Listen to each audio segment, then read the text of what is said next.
Hey, it's Dustin, the genius here at Orlando Mini with another instructional video. This time, it is on the kick motion to open a power tailgate.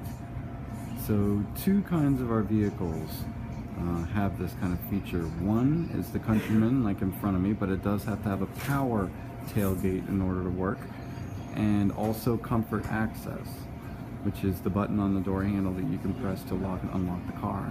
Now our Clubman has a split back door, and it looks like this, and that is the other vehicle that can do the kick motion as long as it has the comfort access. And these both have to be brand new as well.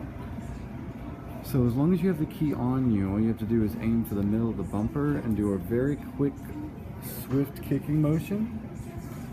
And then back up. The lights are going to blink briefly and the back will open. Now you can also close it when your hands are equally full, and you just do a quick swift motion underneath the middle of the bumper. It beeps and it also flashes the lights and then closes. Now when you do that to a Clubman, it'll open the right door first and then it will open the left door, and it will not close them. You'll have to close them yourself. Thank you very much for allowing me to teach you about your new Mini.